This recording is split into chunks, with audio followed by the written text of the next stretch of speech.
just stop. Here's Ross, the host with today's dose of common sense.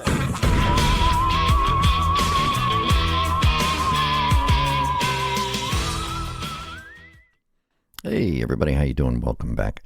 Happy Thanksgiving. It's Thanksgiving Day. Hopefully you have something to be thankful for. Hopefully we all do. Even with the state of the world today, hopefully there's something you can just go, wow, I'm glad that is going on in my life right now. I don't know, maybe it's a rarity anymore. But one person who is going to be very thankful today is Shauni Ray Kerkhoff, the Capitol Police, former Capitol Police, now employee of CIA, facility security, whatever, who was accused of being the January 6th pipe bomber. So the reason why she's thankful for it today, or what she's thankful for today, is the fact that she's been cleared by the FBI. And she is not a suspect. Apparently, she voluntarily spoke with the FBI, and there's video of her being somewhere other than where the pipe bombs were at that moment in time. So they know she is not a suspect. And there's been pretty much crickets from a lot of people, especially the Blaze. I haven't seen anything from them yet. So CBS News was the one who reported it. And you're going to have to excuse me. There's a little thing going around with, sinus thing. So I will occasionally be clearing my throat or something. And it'll be fine. Or occasionally taking a sip of coffee like this. Anyway, it's early in the morning, so I'm trying not to make too much noise because everybody else is still asleep. But I'll adjust the volume later if I need to. So here's what went down. And I'm just going to go to that article, and we're going to see if my screen share thing works. I don't know if it will or not. It's, oh, look, there it is. Okay, it worked the first time.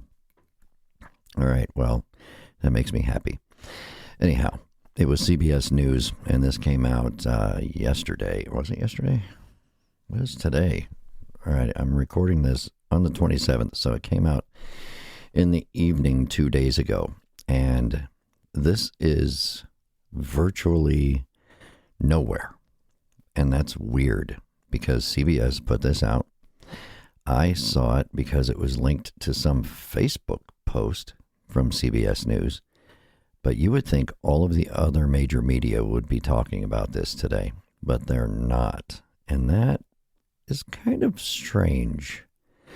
Now, I know when this story originally broke from the Blaze, the government came out and said, hey, we're still looking for the person who did this. We're still trying to find the suspect. Here's more video. Here's everything else. So I don't think, they were sold on this idea in the first place, but they got caught up in it. And some of it may have been their fault, which is going to be interesting. But I'm going to read this article, most of it, probably not all of it, from CBS News. And this is by Jennifer Jacobs, Pat Milton, and Arden Fari. And it's an exclusive in their politics category, how an innocent woman's name was tied to the Jan 6 pipe bombs. So, here we go. A federal security officer linked to a thwarted January 6 pipe bomb attack cleared her name by providing an alibi. Video of her playing with her puppies at the time the devices were placed. Sources told CBS News.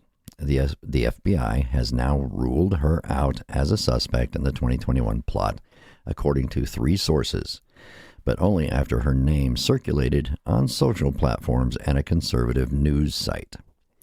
Now, the fact that they're calling the Blaze a conservative news site is a red flag. They're batshit crazy over there. But here we go. How an innocent woman's name came to be publicly linked to the unexploded pipe bombs is a question that has raised concerns among some senior officials in the Trump administration. You think? CBS News is not naming the security officer or her workplace. The federal agency she protects declined to comment. I think it's later down farther in the article, but she's back at work and everything. They put her on leave for a couple days while they straightened all this out for her, or while she straightened it out with the FBI. But she's back at work and everything. She's just going on with her life, hopefully. And I hope she just sues the fuck out of the Blaze, honestly. I really do. I would. And I'm sure that might be why the Blaze is keeping their mouth shut right now, because their corporate counsel probably said, don't say another fucking word. So the Blaze might be going out of business eventually. But going on, multiple sources said that a unit overseen by Director of National Intelligence Tulsi Gabbard drafted a memo identifying the woman and describing allegations that she had placed the explosive devices outside Democratic and Republican Party offices. The memo was written after ODNI was made aware of allegations from an outside source, like the Blaze. Anyway, we don't actually know what that outside source was, but someone tried to name this person, and the ODNI, the Office of the Director of National Intelligence, just said, hey, let's roll with that. ODNI officials said the agency received a tip from a person affiliated with a media organization, the Blaze, about potential criminal wrongdoing by an individual believed to be working at an intelligence agency, CIA, and set about documenting it in a memo. A copy of the unfinished memo was given to senior staff at the security officer's workplace, sources said. It also circulated among a few Trump administration officials, building expectation that a nearly 5-year-old case might be solved. But the memo caught some officials at the FBI, Justice Department, and White House off guard, the sources said. ODNI oversees the National Foreign Intelligence Gathering and has limited domestic investigative authorities. The FBI is leading the pipe bomb investigation. A short time after the unfinished memo began to circulate, the conservative news outlet Blaze News published details similar to those in the draft, including the woman's full name. So what it sounds like to me, this is just speculation, but exactly what happened most likely is the Blaze sent this information to the government, and the government said, oh, this sounds interesting, let's start a memo about it. And then the Blaze turns around and in this whole self-licking ice cream cone theory of just feeding itself, now has the ODNI office to back up the information that they gave to the ODNI. And they're like, look, here's an official memo from the Director of National Intelligence about the stuff we told her. Anyway, this is circular reporting. And this ties in because this is one of the problems with the UFO community and all these experts and all of these scientists and investigators who, do all this stuff and they have contacts within the government. It's all circular reporting. One person tells another person something, then that person tells someone else, and it comes back around, and the original person can say, well, this other expert said this happened too, so it's now verified. And no, it's not. So the Blaze creates this media story, gives it to the government, and then the government turns around and starts creating official documents. Didn't release them officially or anything, probably because they weren't vetted yet. And then the Blaze goes, oh, look, the government is saying it too, so we're right. Well, it turns out they're all fucking stupid, which we already knew. But let's go on. The November 8 Blaze News article claimed that it had pinpointed the woman after a review of video evidence and gait analysis. Software matched her walking pattern to the gait of a person shown in surveillance footage, who authorities suspect planted bombs outside the party offices on January 5th, 2021. As far as this, they suspect planted the bombs. As far as I can tell, I saw a video. It looked very clearly like this person put these things there. So I don't know why they say suspected of doing this. There's video of the person doing it. They just don't know who the person is. So Classified draft memos, blah, blah, blah. Several sources told CBS News that the classified draft memo, which was on ODNI letterhead, was written by Paul McNamara, who is in charge of Gabbard's Directors Initiatives Group, which is tasked with providing transparency and accountability and executing President Trump's intelligence-related executive orders. McNamara could not be reached for comment. I doubt that he ever will be, because nobody's going to want to talk about this.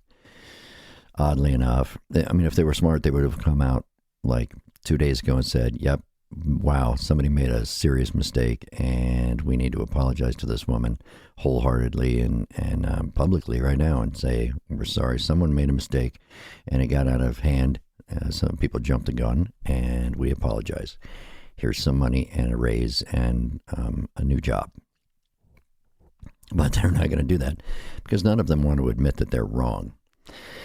So that's how it goes. And, you know, he goes on and it talks more about the whole thing. But that's the gist of the whole thing right there. And when I did the original video that's titled Shauni Ray Kerkhoff, an internet victim, ? So far, let's see, what does it have? I don't get a whole lot of views. That's fair to say. Well, it's a great way to pause the video if you're watching. So, what does it say? I saw this. Oh, 3,500 views, which, you know, isn't bad for me. I usually don't get that many. But if you go down and look at the comments, there's 121 comments, I guess. Most of them are very, very negative. You guys are so negative all the time. But my favorite, well, there's several favorites, but if you're looking at this one, it's Robert Johnson, 5106. What's up, buddy? He posted quite a few comments on here. He's very angry with me. But the first one was, you are a nutcase. Russian collusion hoax was proven fraudulent. Okay. If you squint hard enough, you still can't figure out what the hell that has to do with this video about this pipe bomber person. So thanks, Robert. But I don't know if you actually watched the video. And you get a lot of things down here like this person, read the article. Shauni Ray Kerkhoff's neighbor, blah, blah, blah. I did read the article, you idiot. That's why I did the video. I read a lot of the article in the video, I think, if I remember correctly. Anyhow. And then an LOL, Ray Epps was supposedly a victim too. No, he wasn't. He went to prison. What is wrong with you people? So anyway, they're probably going to get mad that I'm just showing their usernames, but this is all public stuff. This is just them making comments and showing their ass out here in public. So some of them were nice, but some of them said that I'm a propagandist, etc., etc. You know. Asking how I square information that doesn't exist with other things that don't exist. And, oh my gosh, she suffered a soccer injury while playing goalie at Temple. She broke her tibia. That had to suck. It really had to suck. Yeah. I don't know why people are posting this. I don't know if this is just a bot posting things that were in the article. It's weird. So anyway, yeah, they're saying that, oh my gosh, she broke her tibia once and therefore she walks with a severe limp. Do you think if she walked with a severe limp, she would have continued playing soccer? Because she did for several years after that. And she was able to pass all the physical requirements of joining the police department and going through the police academy and doing all that other stuff. She walks with a very distinct limp. No, she doesn't. I'm sorry, but she doesn't. Anyway, that's what they were doing. And that was awesome. So thanks, guys, for doing that. Now, my only question is, how many of you are going to come back? Because one of the persons was saying, oh, you still have time to delete this video. And another one was, are you going to follow this up in a few days? Because they all thought I was going to be proven to be wrong, which is what people on the internet do. They just do that. They're just assholes, and everybody's, an internet tough guy, whatever. They got their keyboard ribbon. And One person says, I find it hard to believe, okay, a typo, I'll forgive that. I find it hard to believe that with all the cameras and technology around the Capitol, there still has not been an arrest made. Well, the person was covered head to toe, so they don't have the facial recognition or anything like that they can use. And the person was dressed in a very generic way, so there wasn't really anything. Oh, they wore these sneakers, and everybody's talking about these sneakers like they're a rare thing that only astronauts wear or some shit, and it's not true at all. So, oh my God, it's the same type of shoes that soccer players wear. Dumb. Those are dumb reasons to think this is some soccer player somewhere just because they have similar pairs of shoes. But I bet none of them come back and apologize for calling me names and stuff, because I was right. And how was I right? How would I know that this was wrong? I think that's a question nobody has asked.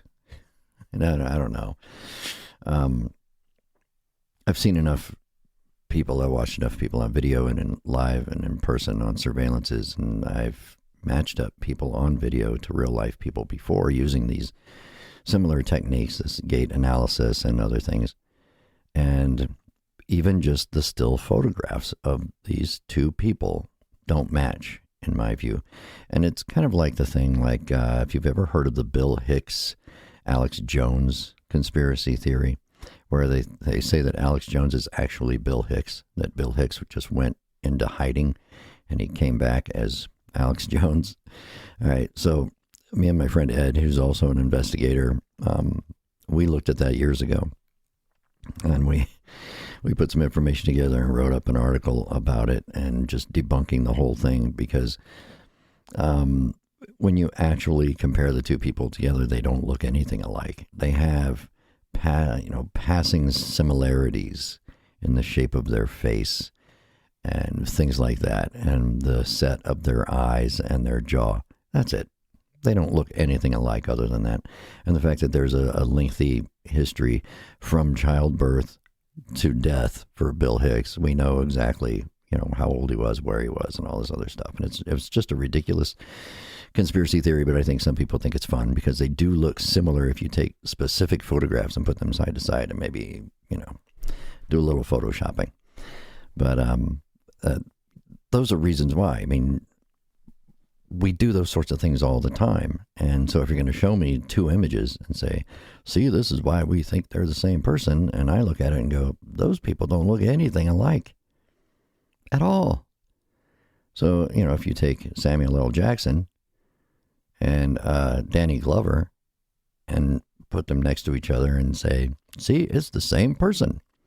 Only a fucking moron will say, yeah, that's the same person. And I know it's a weird example to use. I don't know why those two guys just popped in my head. But anyway, an expert's actually a lay person who just has good eyes is going to go, no, I don't think so. Doesn't look like the same person to me. But, all these people on the internet are going to go, obviously, it's the same person.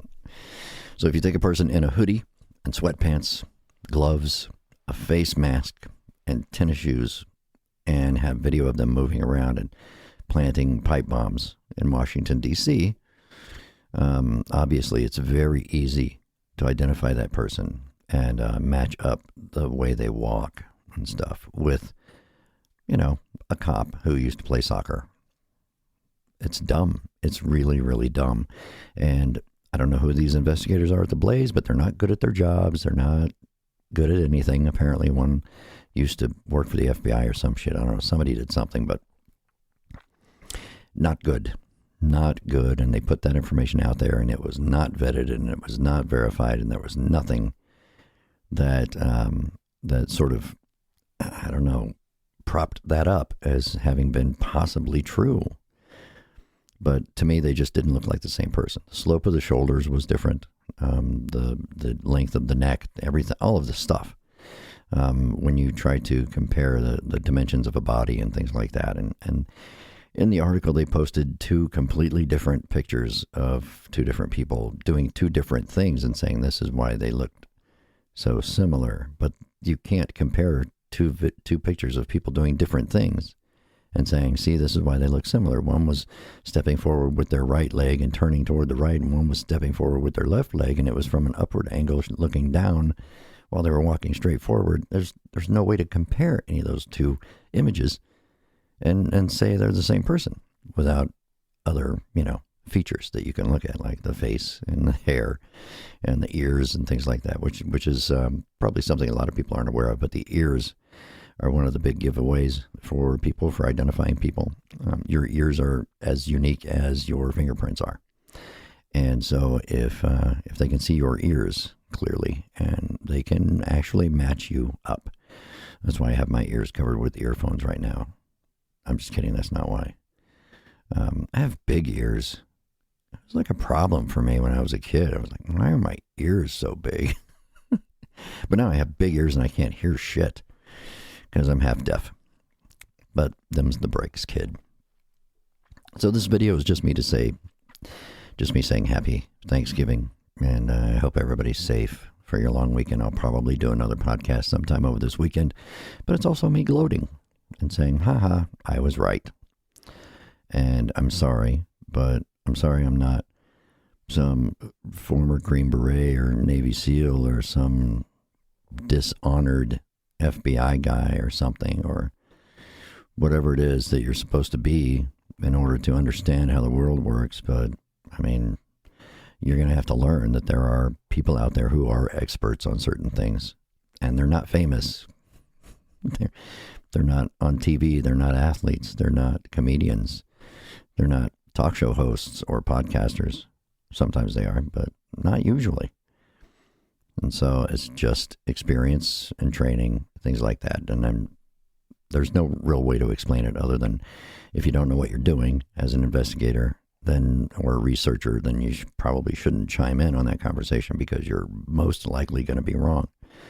And I typically don't throw things out there that I don't know are, at least within my own understanding and experience, I know to be correct. So I don't throw out accusations against people that I haven't been able to confirm. I don't exonerate people of crimes without the knowledge and the ability to do so. It's kind of like the sedition thing.